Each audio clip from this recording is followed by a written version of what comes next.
You are listening to Boise Fire Mission Strong podcast, where we share stories from the field, public safety knowledge, and give an inside look into the Boise Fire Department. Here's your host, Fire Chief Mark Niemeyer. Hello, Boise, and welcome to the newest episode of the Mission Strong podcast. Really excited today to be joined by three of our outstanding members from our Prevention Division. So I'd like to really quickly introduce Division Chief of Prevention, Mike Bisagno, also serves as our Fire Marshal. Inspector Forrest France, Inspector Joel Damron. Welcome. Welcome to the podcast. Appreciate you guys being here. So, we've done throughout the podcast, we've visited our different mission spaces, right? So we've done dive, wildfire, all that. And certainly the Prevention Division as a whole plays a huge role in our mission, right? I had my executive assistant years ago explain it to me that it's like a football team. We got ops as offense, we got prevention as defense. Sometimes those worlds cross over when we throw an interception, right? And I think that's a perfect example of the mission we serve and how we all come together in the different divisions. So, Mike, I'm going to kick it to you, and then you can kick it over to Forrest or Joel. But talk about the prevention mission space and how that then overlays into the overall mission of the fire department. So if I can use the cliche, defense wins championships. Okay, all right. It really does. So with prevention, we are an integral part of the fire service. We deal heavily in public education.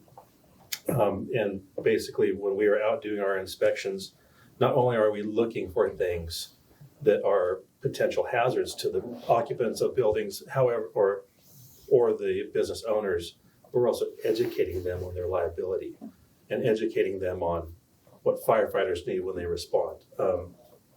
We can't prevent every fire, but we can prevent occasions with surprise firefighters. So Yep. Our intent is keep the public safe. If there is an emergency there, it's everything that we train to, everything we train for. It goes as expected. And I think that focus, I've watched this play out. There's so much engagement you guys do with the operations side of the house, which is really kind of unique, if I'm being honest, as I see different fire departments and how their prevention division works. You guys integrate quite a bit with operations. The things you see, you're passing on to operations. To your point, Mike, we don't have firefighters going into places and being surprised by what they see. Talk a little bit about that engagement you guys do. So one of the key things that we do is we actually get in front of the recruits right off the bat. Yeah. Forrest has pretty much developed a curriculum for the recruits, and even for further training with our driver's training. We are going to be having space in the Officers Academy. Yes. And then we also insert ourselves into just continuing training with the crews. I don't know, Forrest, if you want to touch base on what you teach the recruits, I guess, if you want to start with that. Yeah, so fortunately, prevention's been, as of lately, we're getting better and better over the years that I've worked with the city, and this is the best I've ever seen as far as relationships between logistics and training and prevention, and we all seem to be kind of syncing up together. So I'm really happy about that interface. So that being said, training reached out and wanted to know if I would be willing to, coordinate assisting with a recruit academy and maybe some topics I have some background expertise in, fire alarm, fire sprinklers, standpipe systems, that type of thing. So put together a little curriculum, and I enjoy it, and I like the FaceTime, and I like to be able to get in with folks on the ground level and at least introduce us and kind of give prevention a plug. For sure. Start building that relationship with them, though. Yeah. We're going to be working with them. Yeah, definitely. And then as I've done that the past 3 or 4 years, I've seen that come to fruition where I'll see, folks out on the line like, I remember your class, and hey, I had a clarification or a question on something you taught us, or am I doing this right? So it's been really good to have that cooperation, and I've really enjoyed that, and I think it's been a good benefit I've actually seen some real progress in how, our knowledge base of these systems and just communicating that with the crews and the captains. Yep, love it. And hopefully our producers, I know that standpipe prop that you have down at the FTC is awesome. I've seen you teach to that, so hopefully our producers here will throw that visual up and I got show one that. little thing to add on that. The relationship that we have with the crews that are out on the line, they'll come to us with a problem, and and we've done such a good job lately on just connecting with them and figuring out that issue, because sometimes we've got to bring in code enforcement, sometimes the building department, and the whole city really is starting to come together and work together instead of like, well, that's the police, that's their problem. Right. And so that's really been helpful. And then when we talk to them, we don't just say, okay, thank you, and that's what the problem is. What can we teach them at that moment? So, because there's a lot of times that we're not going to be able to be out there, but the captains, they're going to have to step up and do some type of enforcement or whatever the case may be, and it's getting a lot better. It really is. It's been fun to watch. And I love you guys are in the Recruit Academy day one, kind of showing all the recruits, hey, this is a place where the cool kids go, right? Prevention is really, and it's credit to leadership. You guys have become a place, a division, where people want to go work in. It's an attractive spot to land, which is fun to see. It's exciting to see. I think it's the evolution of the division. We've got it down to the point where we're a pretty good filter. Like, it takes a lot to be able to like get past the code, which is there for everyone's safety, because of the relationships that we've built, the education we've done on the street, the education that we've done in the Recruit Academy that translates to, on calls. It's been really fun to watch from my seat, and that goal, I think, has been met. But it's a continuous goal to improve that relationship with the city. And I think the benefit for me as a fire chief, you all take a lot of that pressure off, so things don't even rise to my level, which is a great thing in a fire department where you all are taking care of it with the other city departments and working together, kind of one team approach. Really appreciate that. Let's jump back a little bit. You talked about public education, Mike, which is such an important role in what we do, right? Educating the public on dangers. Let's hit a few of those that are really important. Smoke detectors. Let's talk smoke detectors real quick, and what we want our community to know. Keep them plugged in. Don't take them down and put them on a shelf. But what else do we need the public to know about smoke detectors? Maybe how to clean them when they hear the chirp. Just some general education real quick. Yeah, so basic bread and butter topics with relation to smoke alarm, smoke detection. They're really just intended for residential occupancies where you might be asleep or unaware of a fire in the structure. They should be interconnected, so when one goes off, they all go off. They should be less than 10 years old. Anything that's got some age on it, like if you look up at your ceiling and you see something that's like a little bit yellow or kind of looks like it should be replaced, it probably needs to be looked at. They should have one in every sleeping space, every bedroom, every hallway, and every level. Photoelectric ionization types, you can do some research on that, but typically go with photoelectric types with the push to silence in case there's steam or burnt toast, something of that nature. But I know we beat that drum a lot, but we can't stress the benefit of early detection and warning, which really saves lives. It does. Absolutely. I mean, the clock is ticking. I mean, it's incredible how much seconds matter. Especially in a home residential setting. You're familiar with the space and how to evacuate and get out, and hopefully you can practice that. But those smoke alarms going off are invaluable, and we've seen that through investigation work. Where we've responded to incidents where the smoke alarms were working, and they afforded the occupants a chance to get out safely. Right. Definitely saved some people's lives just recently. Oh yeah, without a doubt. And that noise is unmistakable. I mean, out of all the technology and noise that we have in our lives, that temporal pattern, that beep, beep, beep. I mean, you can't. It's unlike anything else. Right. So people are, we'll get that question a lot. Like, what if I sleep through it? Well, that sound is very unique, and it'll wake you up. Yep. And then, about the safe house, we get to run the second graders through that. Valley-wide once a year, and stress the importance of having working smoke alarms. So I think two things. One that I hear all the time: people are shocked to learn that smoke detectors have a life cycle, right? They expire. So you mentioned every 10 years roughly. So check the dates on that. And then the other question I know you guys get a lot, I get a lot. What causes smoke detectors to go off if there's no fire? So maybe what are the common causes for our listeners? So if they're listening and they hear that thing and they get annoyed, don't unplug it, don't take it down and put it in a cabinet. Here's some things to look for and maybe do to clean those out a little bit. Sure. Good question. Maintenance is really important to make sure they're functional. if you're like me, they fail at 3 a.m. Right. So Right. there's, I don't know if it's just more memorable at that time, or it may have something to do with the heating and cooling of the structure. But those detectors going off at odd times, it could be a spider web, could be that they're dirty or clogged, could just be age too.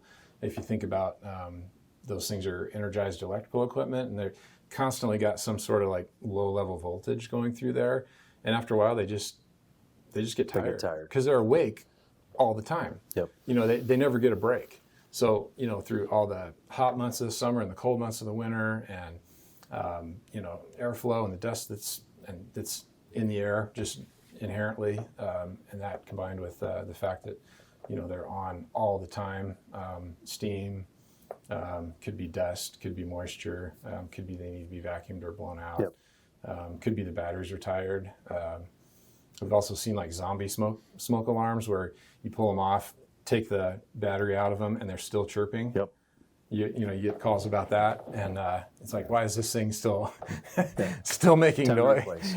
It's time to replace. Yeah. Joel, I know a lot of, if we look at the cause of fires, and this is again for the homeowners' awareness, kitchen fires obviously quite a bit, but also garage fires. And we're getting through summer now, but what can people do in their garages to ensure they don't have flammable, ignitable sources when it comes to garage fires? Well, that is a good question. We see that a lot of vehicle fires in garages too, stuff like that. But basically, it's like just good housekeeping. Keep the flammables secured in a shed or somewhere away from there.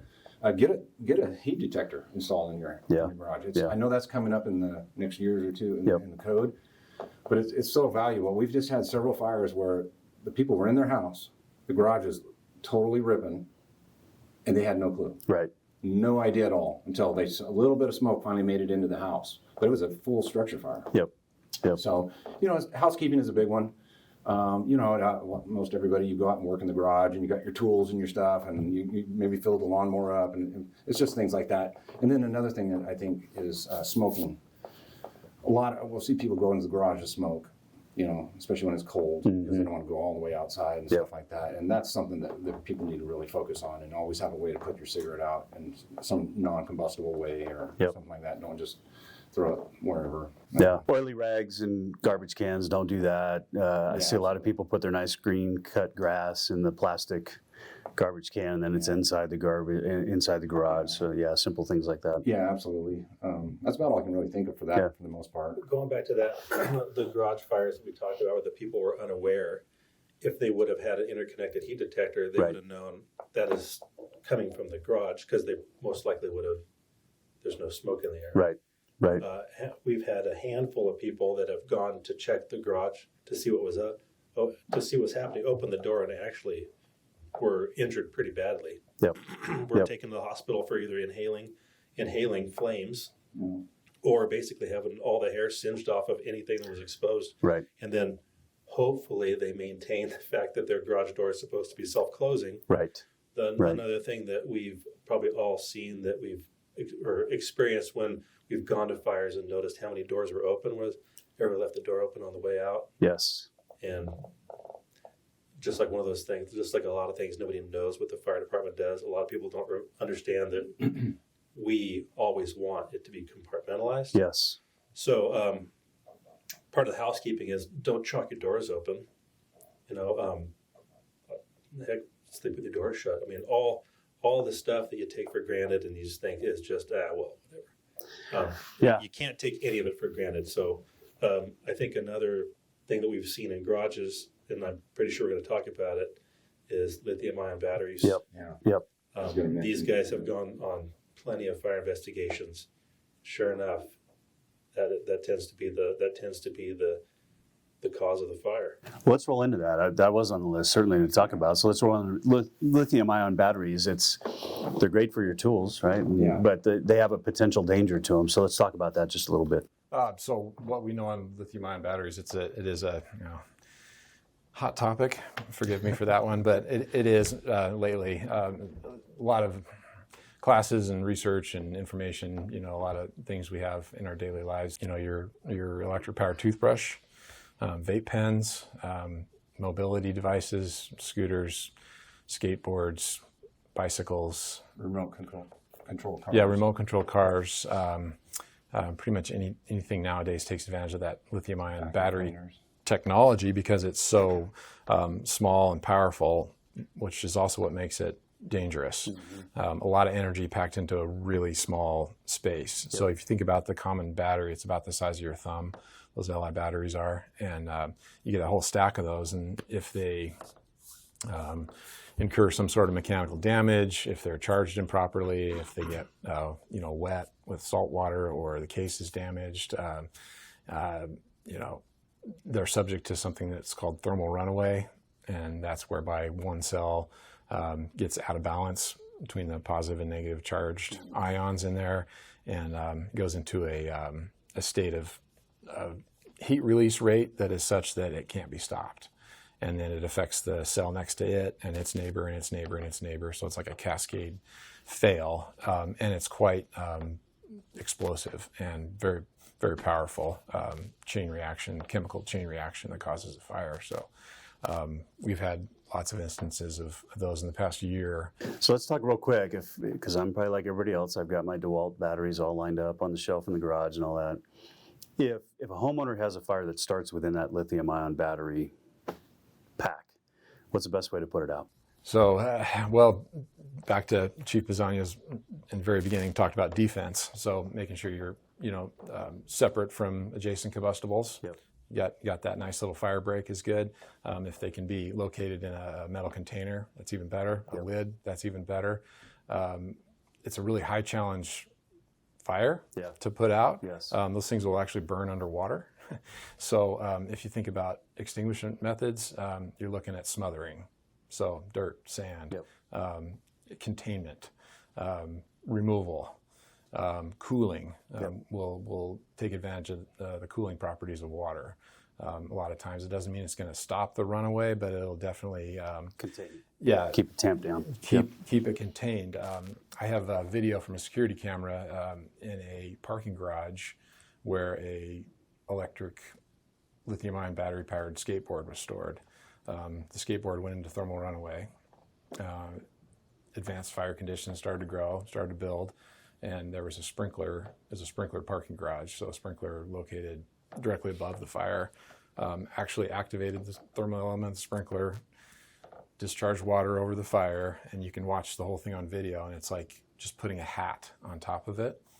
And it was almost like Marvel superhero comic stuff, like, Captain Water just came by and just contained it with a shower of sorts. And the fire continued to burn inside of that. Right. But it didn't get any worse. And it didn't light off the storage cubby next to it and the one next to it and the one next to it. Right. And then that allowed crews to get there and finish the job. So with a water can. So talking about how to put a fire out, another common fire is a grease fire right in the kitchen. And we see so many people want to throw water on it, right? So how do you effectively put out a grease fire in the kitchen? Well, we've actually had a question come in about a lady inquiring about these fire blankets that you see on Instagram, Facebook, Instagram, all that, And you watch the demonstration. It's done by somebody in turnouts. Yeah. And when I look at it, I'm like, oh yeah, in turnouts, I would totally do that. Without turnouts, absolutely. And turnouts, just for our listeners, that's the apparel we wear inside of a house fire, right? Right. It's our So, I mean, protective not wear. everybody's afforded a nice set of turnouts to Right. have at home. So that is an option, but it's not an option that we would recommend. Another thing that people think they heard was the correct thing to do was throw flour on fire. Mm-hmm. Flour is actually a combustible Right. dust. Right. You can make it a lot more fun for the firefighters to show up, but it's definitely not going to do what you want it to do. Right. So, but smothering is something, right? Put a lid on it. Yeah. Putting a lid on it, Mm-hmm.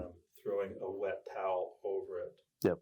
Just throwing a towel over it. I mean, don't take the time to, and then all in the same breath, hurry up and call 911. Right. If you have a fire in your house, especially on your stove, you got grease up in the flue of the vent. So who knows what happened? So we always would tell people that we would show up to kitchen fires and show up to a cooking fire, and they'd apologize for calling us because they got the fire out. We'd always actually let them know how smart that was to to bring us out anyway, because we did have to check for extension, Yep. and we have found extension before. So Yep. Well, that fire's gone up into the flue or something exactly. else. Yeah. If you're thinking of the powder that is not the powder in a fire extinguisher, baking soda. Mm-hmm. But yeah, we would always suggest that people should actually have a fire extinguisher somewhere in their kitchen that is on the way out from their stove, Right. not right next door to their stove where the fire is. Yep. I don't know if you guys have encountered anything different or advised of anything different, but I'd watch out for the next best thing that you see on Facebook. Right. It might not always be the right thing. And it's Yeah. always just human nature when you have that, you're gonna think water, Yep. right? Unless You you think really water, think fire, through it, because yeah. that's just human nature. So, Yep. not a good idea. Well, let's talk about inspections a little bit. And really, we're talking about now commercial occupancies, where our public goes, they shop, they engage in commercial buildings. What do y'all do with inspections? How does it work? How does it look? I guess today was a good primer because I spent all morning and early afternoon cruising Garden City doing inspections. Wish I had a little helmet cam at times, because the engagement with the public's a big piece of that. And there's probably more, to do it effectively, there's more art than science involved in those. And Chief Bisagno and I kind of, we view that in the same way, whereby we're extending a hand to the community and trying to engage them in a partnership. And I always start every inspection with, explaining why I'm here. I'm with the fire department. We're out walking buildings today. Have you guys down for a visit? We're just checking access, egress, extinguishers, fire protection systems, trying to look downstream for you folks and see if there's any things that we can identify that might be an issue for you, your customers, your business, or first responders getting in. So I try to kind of capture the essence of what we're doing in the beginning, and then ask for permission to walk through, and then try to work with them and not against them. I mean, we do have a badge, and that's helpful at times, but really, our intent is not to be badge heavy, as it were, and we're not there to write violations. And there's a big, cliche in society where he's like, oh, the fire marshal's here, you're gonna write me up, and I get it a lot, like, you're gonna write me a ticket, like, oh, put away the gasoline, or whatever, but we really just try to coordinate with them, say, hey, you're here every day, it's your business, so you kind of get that normalization of, deviance perhaps. And if I'm a fresh set of eyes, I can point out something that maybe you weren't aware of or had overlooked, or something that could be an issue for you. Because really, it's my aim to try to keep people safe, keep people in business.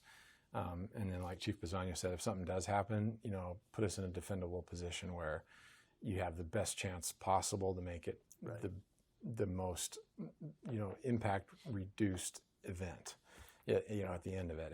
And being able to work investigations has really helped kind of capture that and make, like, the end of the trail. You see what it's like at the end. So you just try to rewind that to the beginning and say, look, if you've got, an area with a missing sheetrock ceiling, wood construction above that, let's get that patched up so that if you do have a fire in this room, it doesn't communicate to the attic and burn the top of your building off. It's kind of language like that. Like, hey, I'm really trying to help you, reduce the impact of any potential problems. And I love the conversation. I've had this even with our city leadership. When it comes to inspections, there's a public safety certainly component to it, and that's our mission. There's a firefighter safety component to it, which I think you guys are very passionate about, and I love that. But even if you look at the economic impact of a building burning down, right? So let's take any restaurant, Boise, right?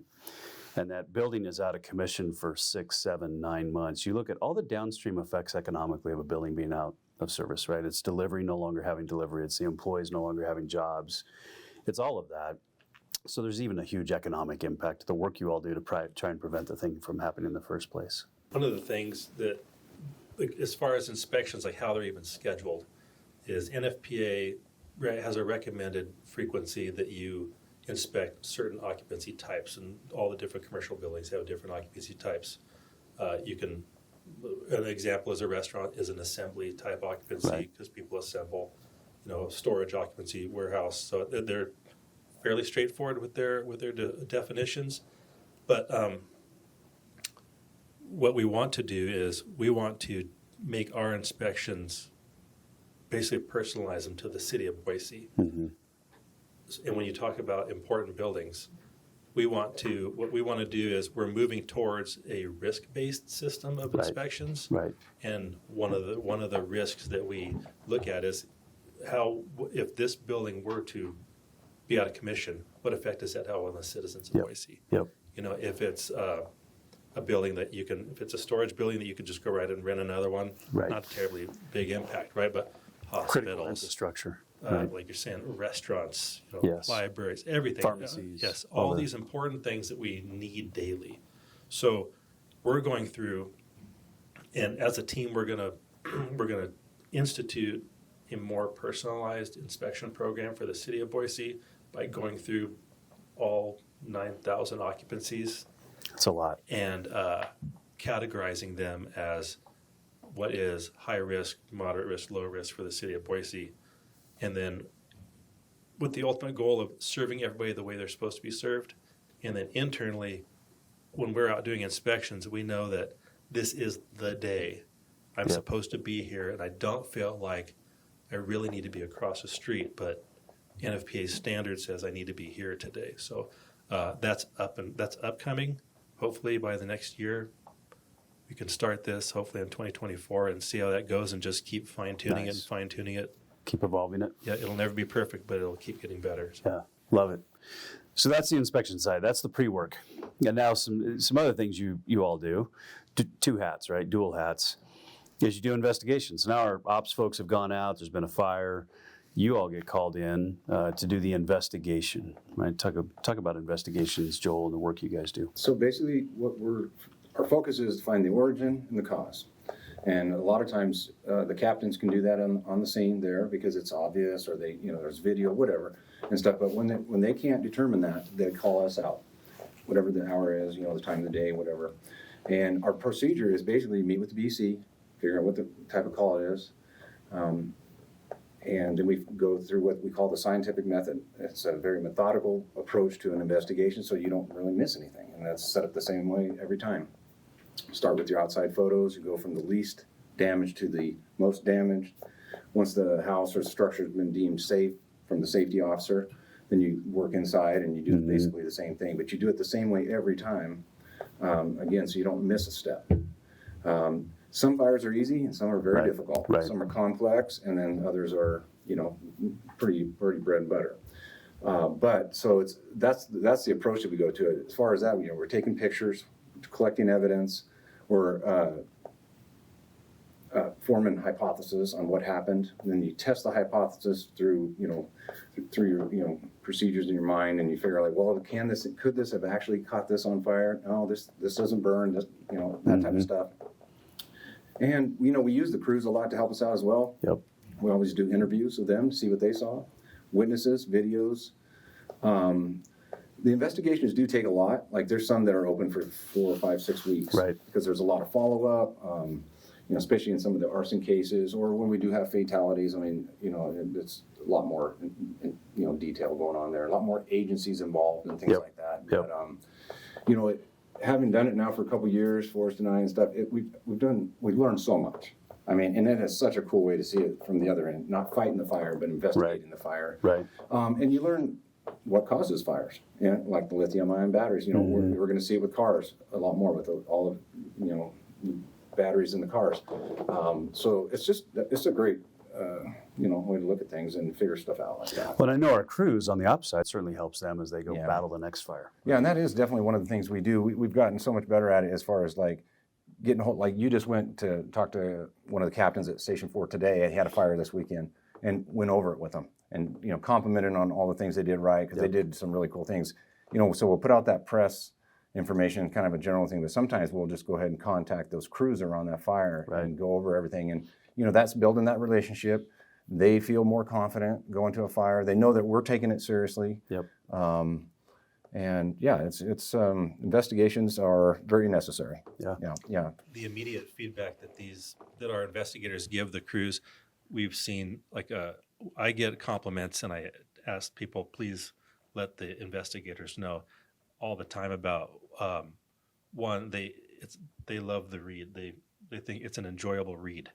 not just because to get to the bottom of it, but the way these guys convey it, there's, it's what firefighters want, and the time in which they get it to the firefighters. We're not sitting around waiting or wondering. We're hoping, like, hopefully we can give you the information now so that if you have a fire today, you can remember what happened, 2 or 3 days ago. So these guys do a great job. As soon as they can pin it down to something, they get it out to the crew. So again, more accommodations for the investigators. And like you said, they wear 2 hats. Not only are they not sleeping at night, but they're still at work performing all their inspections as well. So. You know, and I just to add to that, you know, the goal of the investigation is, of course, find the ordinary cause, but really is to prevent the next fire. You know, if we figure out if it's a manufactured issue, you know, problem with that, was it something that's maybe not a lot of people know, but this would be a great place to mention this. People that do smoke, you'll see them a lot of times sitting out on their patios. And when they're done smoking, they'll put their cigarette in the potting soil. They think that that's actually soil. It's actually peat moss and things like that. It's not, and it will burn, and we've had multiple fires with that. So that's something a good educational piece right there. So sand is what should be in those. Yeah, sand or maybe even a little thing with some water, but definitely a non-combustible you know, thing. But potting soil, it's tricky, right? It says it's soil, you know. If you didn't know, you didn't know. Yeah. But so we see a lot of those. But really, it's so we can prevent the next one. And on the investigation side, most of our cause and origin, it's accidental. Right? But every once in a while, it's arson. And I think Joel is our super detective in the organization. I know he takes great pride in being able to hunt down the arsonists. But I think there is some satisfaction in that we're holding people accountable when they do commit arson, because arson is, you know, if we look at it from our lens, our firefighters are being put in harm's way unnecessarily because somebody decided to do this thing, right? And that's really what we're trying to get at, is there's got to be an accountability piece there. You work directly with the police department when it's an arson case, correct? Yeah, absolutely. So when we get to the point where it's suspicious, or we even think it's arson, or it's a you know, high value, there's times when that we'll get a hold of the on-call detectives that'll come out and work with us, and it's a teamwork thing, because they're going to be doing the interviews and that type of stuff. You know, the legal law enforcement type of things. You know, maybe even handcuffing somebody and going to interview them or whatever, you know. But and then we're doing the fire invest, and then we share the information in the hopes of, you know, keep holding people responsible. Right. And, you know, we've seen a lot more arsons. I think we're up about 50% just in the last year. We've got a lot more people here, and I think that's just how it is. But you know, and so there's the danger to the firefighters, the people that might be in the fire, but just the property damage alone, you know, that affects a lot of things, raises insurance rates, all that kind of stuff. So, and we've had some pretty serious ones. You know, we had the one guy last year that did 11 fires in one day, and some that, you know, somebody probably could have died in, a couple of those as well. Right. And that one there was 11 starts in the day was a good example of our interagency relationships. It was Forest Service, BLM, Boise Police, Sheriff's Department, Ada County Sheriff's Department, us. I'm not sure if we worked with CUNA Fire. Yeah, CUNA was there. So was even Orchard got involved in it a little bit, but then roughly 10 agencies of different varieties, and it was fun to watch. I was in there as basically a facilitator. It was fun to watch everybody like really just get down to business fast, and it was pretty seamless with the way they operated. So get to work. Yep. Yeah. Well, I appreciate the time, kind of telling the story to our community and to those that are listening about what prevention does, the role it plays, and quite honestly, the importance of prevention in our mission. And like I said, it's a 50-50 shot, right? We have the prevention and we have operations. Anything else you want to add before we close out? Well, for the firefighters, know that we're not going to put every fire out before you get there. In fact, that will most likely never happen. We just want to make sure that when you get there, it's exactly how you trained. Maybe a sprinkler might keep it in check for you. Right. But we're not there. We're not job killers, like I used to call the prevention division when I was on a fire engine. And then, you know, if you're interested. If our firefighters are interested, come talk to us. If you want to find out more of what we do, it's actually a fun place to work. It's actually, it is a promotion to come in here, because the requirements that are upon us in the prevention division, there's a lot of responsibility there set on, you know, very few people in the department. So it's worth it. Yeah, for sure. You guys are doing a great job. Thank you guys for joining us. Thanks for having us. All right. Thank you, Chief. Thanks, Boise, for tuning in. We hope you join us next month for another exciting episode of the Mission Strong podcast.